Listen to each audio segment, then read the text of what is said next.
As we begin looking more closely at Buddhist art, we return to India.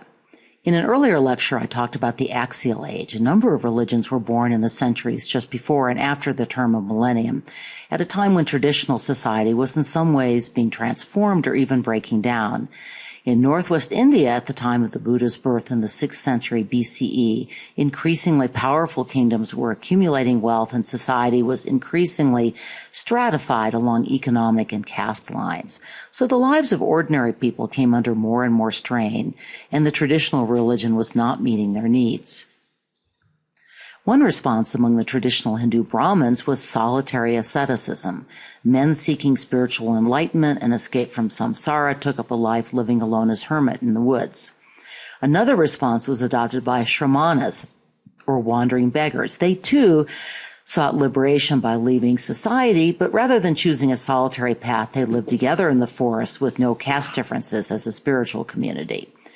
The term Sangha would be adopted by Buddhists for communities of monks and nuns. After leaving his comfortable life as a young prince, and after exploring solitary asceticism, Siddhartha Gautama joined a Shramana group and transformed it by preaching a middle way that neither rejected nor embraced the desires of the body. He preached, as you'll recall, accepting then transcending suffering through wisdom, ethical conduct, including nonviolence, and mindfulness that came from meditation, self-discipline, and good deeds. The sum of these teaching was Dharma, or the law, usually represented as a wheel. The Dharma chakra, or circle of Dharma, is probably the best known symbol of Buddhism, and it shows up repeatedly in Buddhist iconography. Its overall shape is that of a circle or chakra representing the perfection of the Dharma teaching. The Dharma chakra is associated with one of the many mudras, or symbolic hand gestures. Here you see a Buddha statue illustrating the Dharma chakra mudra associated with Buddha's first sermon, or teaching. And here are a few of the most famous mudras. The enlightenment, or witness mudra, shows Buddha pointing to the earth. This is the moment of Buddha's enlightenment. We didn't, alas, have time for a longer version of the Buddha biography. So here's a good part that we skipped. When the demon Mara attacked Siddhartha with armies of monsters, this is his temptation story, the demon asked the about-to-be Buddha, "Where are your witnesses?" Siddhartha reached out his right hand to touch the earth, and the earth itself roared, "I bear you witness." Mara disappeared, and that was the moment when Siddhartha realized enlightenment and became a Buddha. The no fear mudra conveys protection and security and remains popular for Buddha images placed in the home. And where else have you seen it? One of Shiva's 4 hands is raised in this mudra. You know what meditation is, right? It remains at the heart of Buddhist and Hindu religious practice. So just as Christianity would receive a big boost from the conversion of the Emperor Constantine, stay tuned, Buddhism began to spread dramatically when the great Mauryan ruler King Ashoka converted to Buddhism after he was filled with sorrow and horror at the death and suffering that was caused by one of his own military victories. He drew up a new legal code based on the Dharma and inscribed these laws on monolithic stone columns placed throughout his empire. This capital was placed at Sarnath, where the Buddha first preached about Dharma. The column holding the capital penetrated deep into the ground, connecting earth and sky and forming an axis of the universe. So note the lions stand on the Dharma chakra, or wheel of the law. The 4 lions represent the 4 corners of the world, but they also, as is so often the case, represent Ashoka's power and majesty. Ashoka founded a number of important monasteries, and one of the greatest was at Sanchi in central India. The monastery complex included a number of buildings, but the most famous is the Great Stupa. While the stupas were probably modeled on earlier South Asian burial mounds, they are not tombs but reliquaries, built to house bits of the Buddha's body collected after his cremation. When the Buddha died, his remains were first collected in 8 reliquaries, but Ashoka sent relics to thousands of stupas all around his kingdom, and these became important pilgrimage sites. The Buddha's ashes were thought to have spiritual power, so by visiting and worshiping these relics, Buddhists would participate in the Buddha's enlightenment. So let's watch a clip from an Asian Art Museum video on South Asian Buddhist art. As you watch the video, pay special attention to how the Buddha is represented at Sanchi. The circular building is, of course, the stupa, but this gives you a better sense of how it belonged to a larger complex, including other stupas and numerous monastery buildings. This is a required College Board image, but the College Board image does not have these helpful labels. You need to learn some more terms, right? I'll talk about these in just a minute, but first, let me note that the stupa does not have a Pantheon-style open dome. The dome is completely filled with earth. This is a reliquary, really a tomb for the Buddha's remains.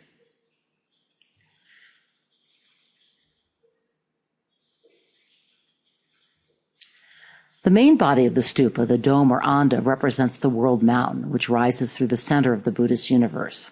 We've seen that before in Hindu architecture. The yasti, which rises through the top of the anda, symbolizes the axis mundi, the point at the center of the universe that connects heaven and earth. Some traditions of Buddhism also hold that it represents the Bodhi tree, under which the Buddha sought enlightenment. The 3 stone discs on the yasti represent the 3 jewels of Buddhism: the Buddha himself, Siddhartha, the Dharma, the law, and the Sangha, or monastic community. The yasti is surrounded by a small fence, or harmika. In Buddhist tradition, fences are used to gate off sacred areas. Remember how exclusivity is one of the features of a sacred space? These multi-level fences accentuate the separateness of the sacred space from regular worldly concerns. Pass the gate and you enter sanctified space. The part of the stupa surrounded by the harmika is a square area that represents the domain of the gods. Finally, there are 4 gateways leading into the stupa called toranas, which are aligned with the cardinal directions, north, south, east, and west. Passing through the gates, again, symbolize entry into a spiritual world.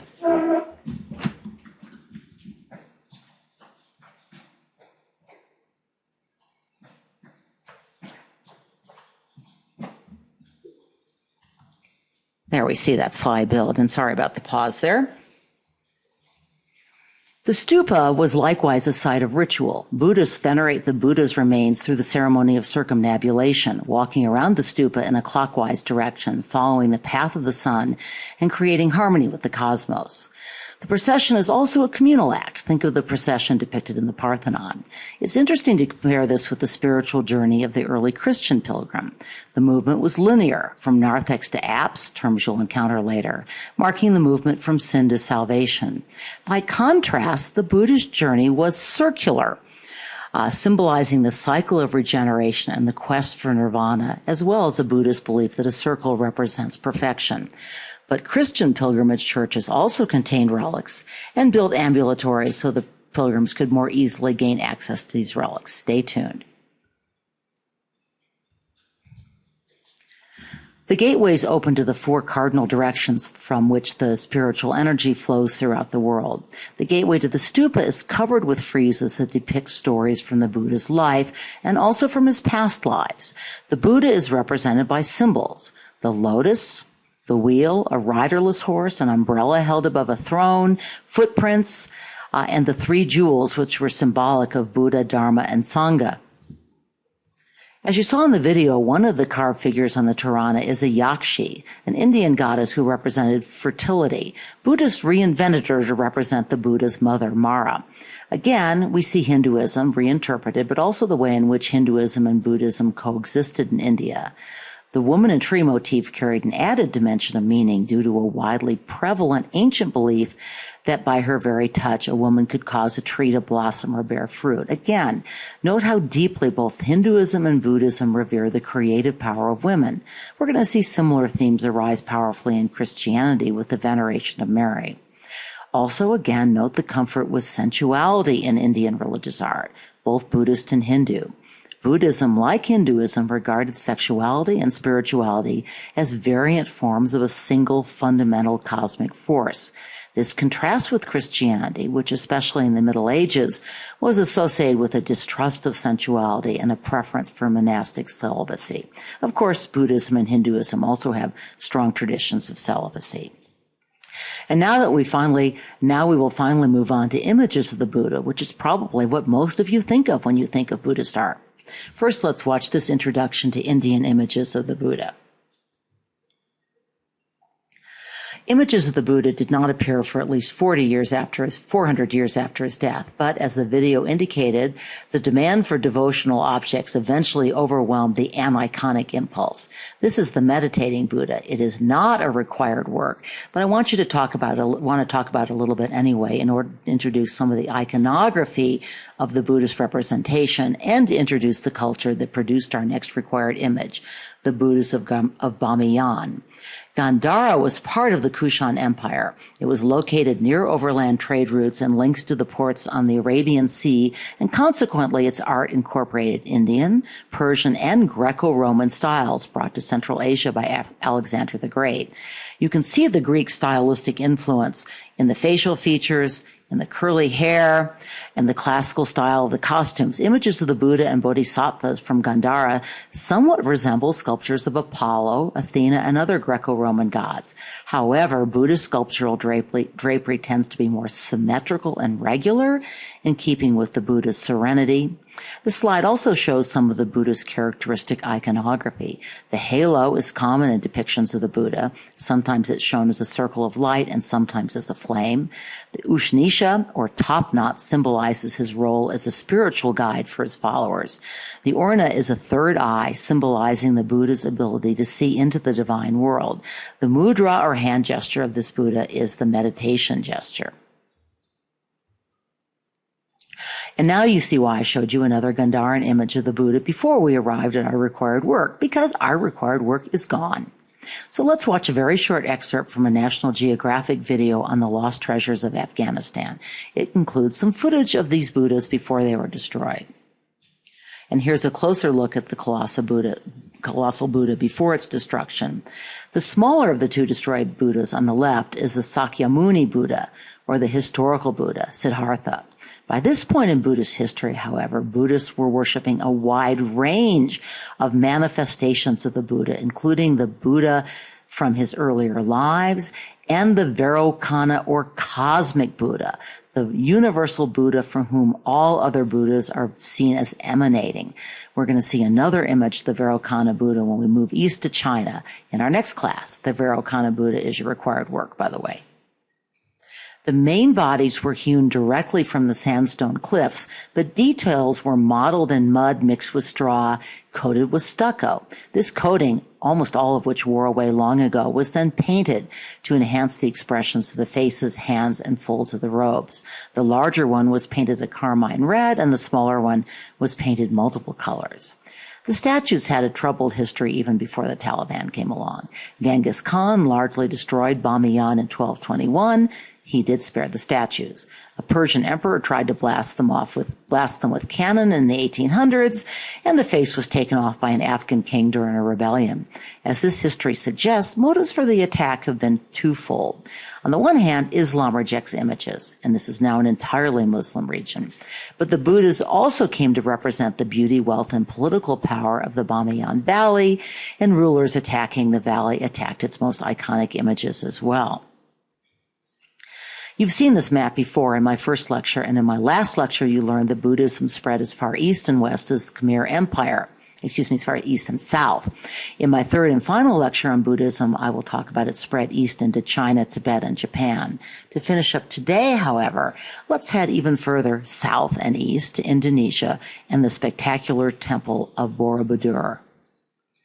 Southeast Asia, together with Sri Lanka and Tibet, is today the most Buddhist region in the world. The huge nation circled in green is Indonesia, and it's actually today a majority Muslim country. Borobudur is located on the island of Java, shown here. Java was another place where cultures came together. Most of the Javanese were devotees of the Hindu god Shiva, but they were also Buddhists. Like the Khmer, they deified their kings, identifying them as bodhisattvas, or divine beings who chose not to enter nirvana, but instead to stay behind to assist people on their path to enlightenment. I'm going to talk more about bodhisattvas in my final Buddhism lecture.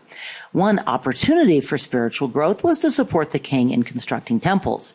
In this way, the citizenry could earn religious merit and, one suspects, some political favor as well. Meanwhile, the kings demonstrated their piety, gained favor with the gods by erecting these monuments. The rulers of Central Java's Buddhist Salyender dynasty manifested the concept of the God King, Deva Raja. Remember, the Devas are gods, Raja is king, on a grand scale. During their rule, they constructed many religious monuments, the most famous of which is Borobodur. Consisting of 1.3 million stone blocks, it was carved and constructed by 50,000 Javanese workers over a 50-year span. It's 115 feet tall and sits atop a 403-foot square, so it is the largest Buddhist stupa in the world. To augment its grandeur, it's set upon a small plateau that rises 40 feet above the plain. So what we have is still another sacred mountain. This aerial view is one of the 3 required images of Borobudur. So let's introduce ourselves to this site with another UNESCO video. This aerial view is one of the 3 required images of, Hindu temples were meant to house the gods. Borobudur, by contrast, was not just meant as a memorial or shrine of the gods, but far more as an architectural representation of Buddhist philosophy. This diagram illustrates the worldview mapped in the temple, and what you just saw described in the video. Borobudur, like Angkor Wat, represents Mount Meru, the center of the Buddhist and Hindu universes. Borobudur is the ultimate diagram of the Buddhist cosmos in existence. Moving around it and ascending to its summit, pilgrims relived their own previous lives and those of the Buddha, and they could see what was coming in the future. They ascended from the human sphere of desire to the philosophical sphere of form, and finally arrived at the uppermost stupas, the sphere of formlessness, which symbolized the Buddha's ultimate achievement of nirvana. The base and the first 5 levels, which are rectangular, represent the terrestrial world. Reliefs on the ground level of the stupa illustrate the plight of mankind moving through endless cycles of birth, death, and reincarnation. The walls of the next 4 tiers show scenes from the life of the Buddha. The 3 round uppermost levels of the structure, remember round is the image of the shape of perfection, represent the celestial realm, and they support 72 stupas. Each of the stupas originally contained a statue of the preaching Buddha seated in a yoga position, and they surround the largest uppermost stupa.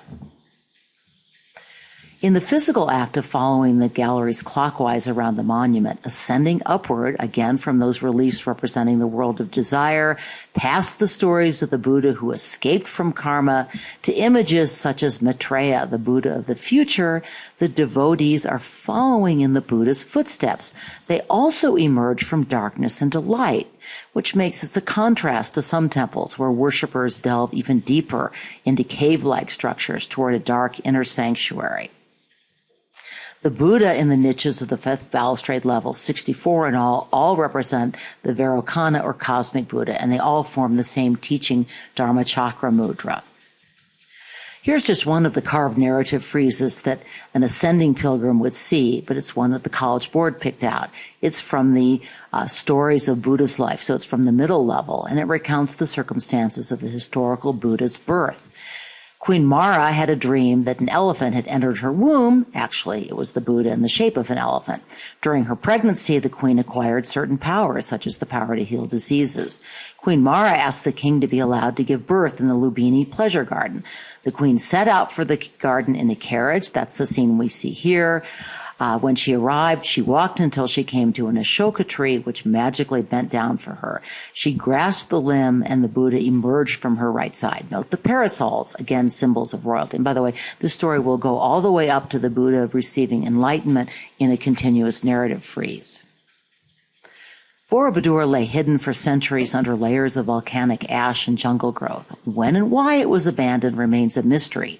It was rediscovered in 1885 by employees of the Dutch East India Company, and it made a partial reconstruction. A major reconstruction was carried out under the auspices of UNESCO, the UN's cultural organization, in the 1970s, and then it was designated a World Historical Site.